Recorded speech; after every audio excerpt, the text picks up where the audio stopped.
Hello friends, welcome back to my YouTube channel विद्यार्थी side. This video is presented by me प्रिया सरकार.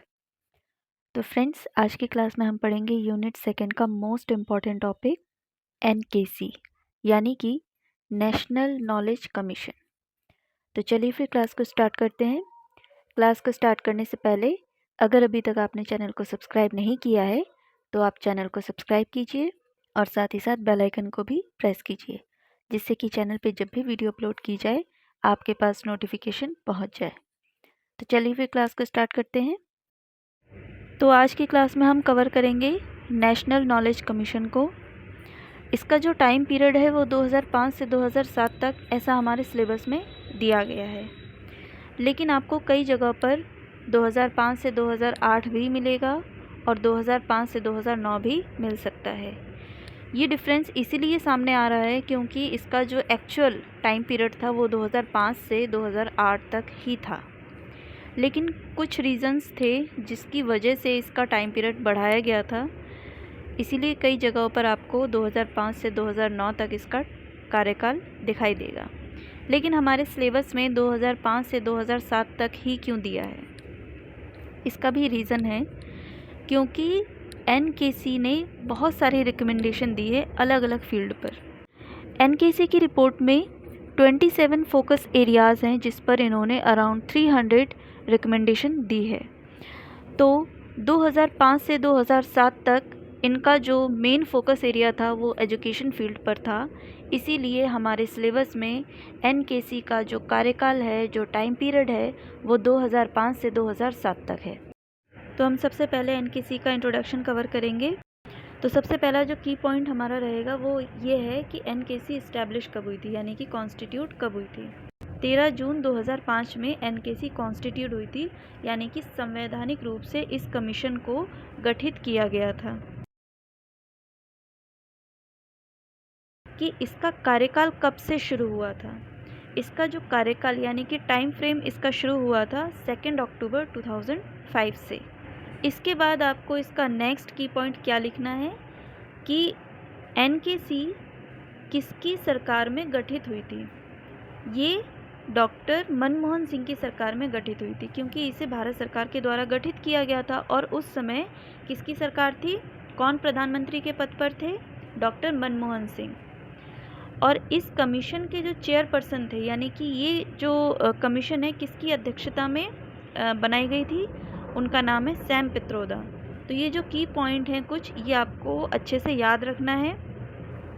Commission constitute कौन सी date में हुई थी, इसका टाइम पीरियड कब से स्टार्ट हुआ है, कौन से पीएम के कार्यकाल में इसको इस्टेब्लिश किया गया था, और इस कमीशन के जो चेयरपर्सन है उनका नाम क्या है. ये जो कुछ की पॉइंट हैं ये आपको अच्छे से ध्यान रखना है. अब इसके बाद बात करेंगे कि इस कमीशन ने कौन कौन से एजुकेशनल एरियाज़ को टारगेट किया है जिस पर इसने रिकमेंडेशन दिए हैं. पहला है एजुकेशन, दूसरा है रिसर्च, तीसरा है लाइब्रेरीज़, चौथा है आईसीटी, पांचवा है वोकेशनल ट्रेनिंग और छठवां है हायर एजुकेशन रिफॉर्म.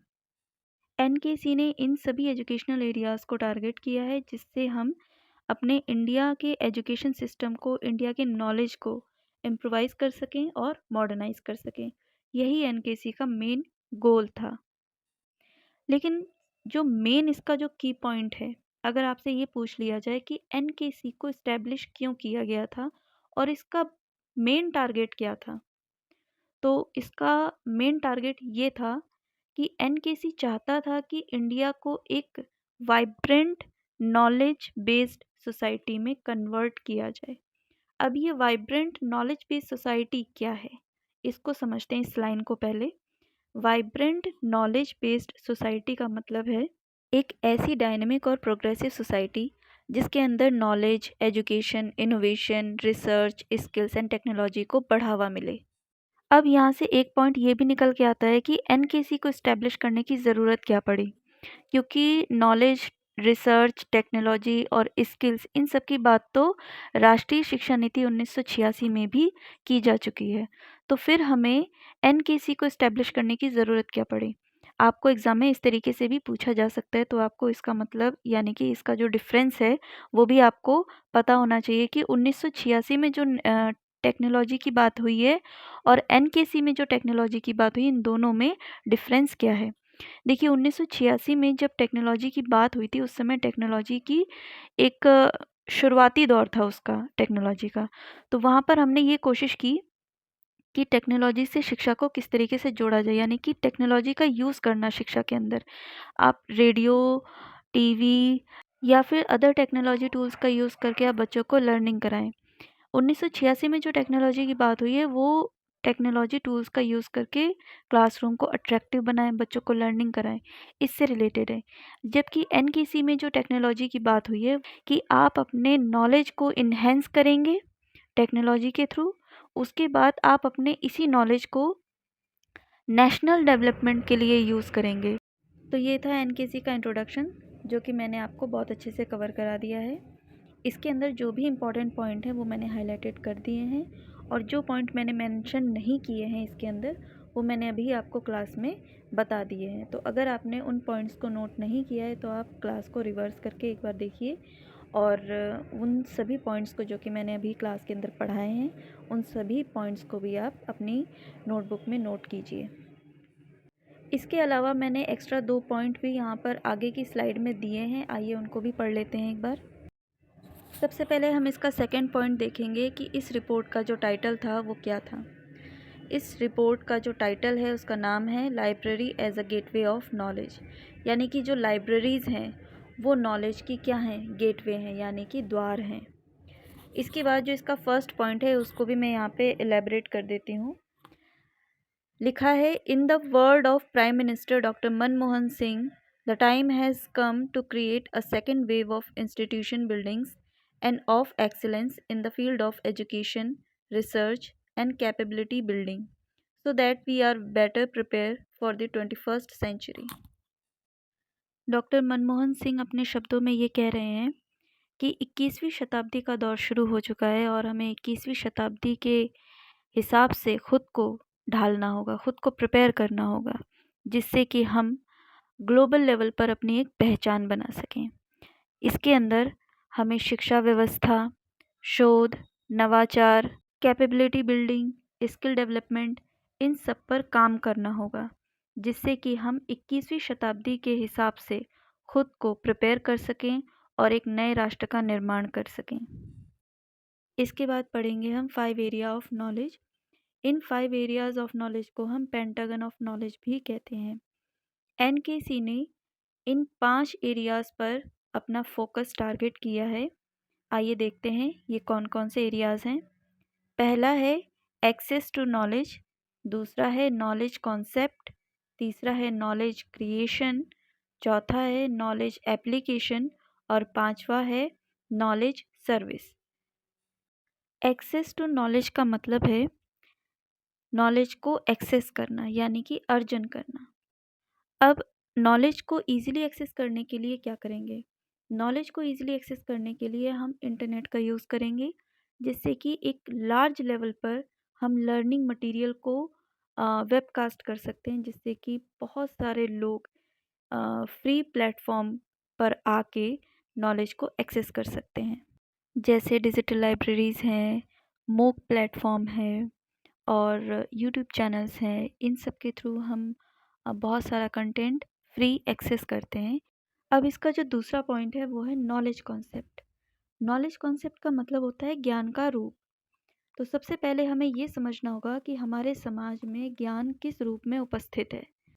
ज्ञान का मतलब है कि आपके पास नॉलेज भी है, स्किल भी है, आइडियाज़ भी हैं, इनोवेशंस भी हैं, हर एक चीज़ है। तो ये सारी चीज़ें ज्ञान का ही हिस्सा हैं।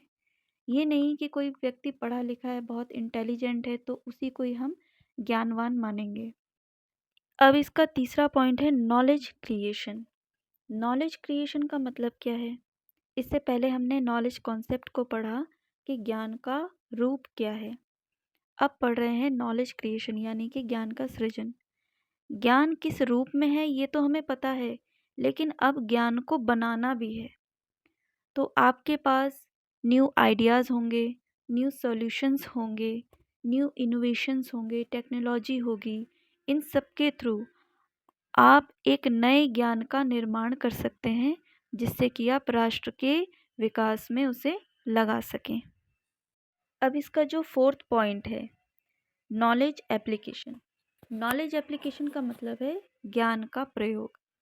तो अभी तक आपने अपने जीवन में जो कुछ भी पढ़ाई लिखाई की है, जो कुछ भी आपने स्किल्स बनाए हैं, या फिर जो कुछ भी आपके पास एक्सपीरियंस है, उन सब का सही डायरेक्शन में यूटिलाइज करना, जिससे कि आपका समाज, आपका देश विकसित हो सके।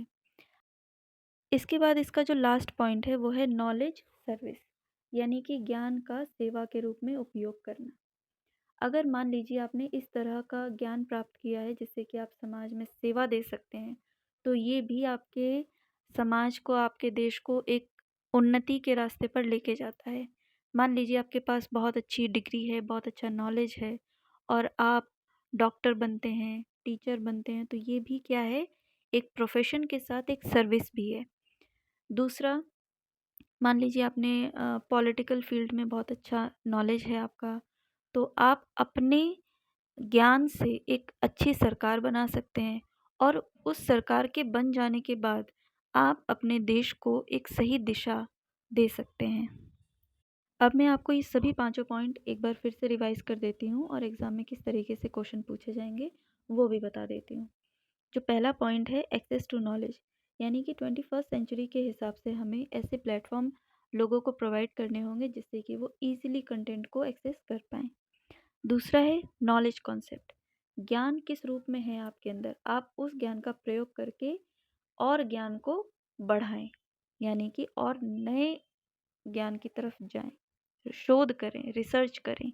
ये वाला पॉइंट आपका रिसर्च से रिलेटेड है। तीसरा है नॉलेज क्रिएशन, आपके पास नॉलेज क्रिएट करने की कैपेबिलिटी है, आपके पास टेक्नोलॉजिकल स्किल्स हो सकते हैं, आपके पास इंटेलेक्चुअल स्किल्स हो सकते हैं, तो जिससे कि आप इंटेलेक्चुअल प्रॉपर्टी बना सकते हैं या फिर इनोवेशन कर सकते हैं। यहाँ पर इंटेलेक्चुअल प्रॉपर्टी का मतलब होता है, अगर आपके पास बहुत सारा ज्ञान है, बहुत सारी इंटेलेक्चुअल एबिलिटीज़ हैं, तो आप उसका यूज़ करके आप कुछ अच्छा क्रिएट कर सकते हैं। तो वो आपकी क्या है, इंटेलेक्चुअल प्रॉपर्टी, जिस पर आपका सिर्फ और सिर्फ आपका अधिकार होगा। मान लीजिए आपने कोई शोध किया और आपने कोई नई थियोरी डेवलप की है, तो वो थियोरी पर आपका अधिकार होगा, आपने खुद उसको अपने ज्ञान के द्वारा उसको जो है बनाया है। तो ये हो गया आपका इंटेलेक्चुअल प्रॉपर्टी। इनोवेशन क्या होता है, कुछ नया क्रिएट करना। इसके बाद जो इसका फोर्थ पॉइंट है, नॉलेज एप्लीकेशन। नॉलेज एप्लीकेशन का मतलब है कि आपके पास ज्ञान है और आप उसको अलग अलग क्षेत्र में उसका प्रयोग करें जिससे कि उस क्षेत्र की उन्नति हो। और एनकेसी में, यानी कि इस जो नेशनल नॉलेज कमीशन के अंदर कौन कौन से क्षेत्र की बात की गई है, एग्रीकल्चर और इंडस्ट्री की। ये जो दो फील्ड हैं, इन पर आपको अपने नॉलेज का मतलब नॉलेज को अप्लाई करना है और उसको एडवांस बनाना है। लास्ट वाला पॉइंट है नॉलेज सर्विस, यानी कि आपके पास इतनी नॉलेज हो कि आप समाज में सेवा दे सकें, या फिर अपने ज्ञान को इतना विकसित करें कि आप पॉलिटिकल फील्ड में जाएं। पॉलिटिकल फील्ड में जाना जो है बहुत अच्छा और सही माना जाता है देश सेवा के लिए या समाज सेवा के लिए, क्योंकि वहाँ पर आपके पास पावर आ जाती है। बाकी अगर आप जैसे टीचर बनते हैं, डॉक्टर बनते हैं, आप अपने लेवल पे सर्विस देते हैं, लेकिन अगर आपके पास पॉलिटिकल पावर आ जाती है तो आप बहुत लार्ज स्केल पे समाज में एक नया रिफॉर्मेशन क्रिएट कर सकते हैं। इसके बाद बात करेंगे हम टर्म्स एंड रेफरेंस की। ये टर्म्स और रेफरेंस अलग नहीं है, ये जो अभी मैंने 5 पेंटागन आपको पढ़ाए हैं उसी का ही एक्सटेंशन है। तो इसका जो फर्स्ट पॉइंट है यहाँ लिखा गया है, build excellence in the educational system to meet the knowledge challenge of the 21st century and increase India's competitive advantage in the field of knowledge. हमें अपनी एक्सेलेंसी को इतना बढ़ाना होगा कि 21वीं सदी के अंदर जो भी चैलेंजेस हमें फेस करने होंगे एजुकेशनल सिस्टम के अंदर, हम उन सब के लिए पहले से प्रिपेयर रहें या प्रिपेयर हो जाएं। दूसरा पॉइंट है promote creation of knowledge in science and technology laboratories. Science और टेक्नोलॉजी के फील्ड में हमें ज़्यादा नॉलेज क्रिएट करने की ज़रूरत है, यानी कि ज़्यादा काम करने की ज़रूरत है। तीसरा पॉइंट है improve the management of institution engaged in intellectual property right. Intellectual property right को और ज़्यादा मैनेज करने की, और ज़्यादा स्ट्रॉन्ग बनाने की ज़रूरत है, जिससे कि प्लेजरिज्म जैसी चीज़ों को कंट्रोल किया जा सके। कोई आपके कंटेंट को आपकी परमिशन के बिना कट कॉपी पेस्ट ना कर सके। चौथा पॉइंट है promote knowledge application in agriculture and industry. ये पॉइंट आपको अच्छे से ध्यान रखना है कि एनकेसी में जो नॉलेज एप्लीकेशन वाला पॉइंट है वो किस फील्ड में अप्लाई करने की बात की गई है, एग्रीकल्चर एंड इंडस्ट्री में। इसी से ही एक एग्ज़ाम में क्वेश्चन आया था, वहाँ पर शायद एग्रीकल्चर की जगह एनवायरनमेंट दिया था और बच्चे कंफ्यूज हो गए थे। इसीलिए आपको ये चीज़ें, एक एक पॉइंट, एक एक शब्द आपको बहुत अच्छे से ध्यान रखना है।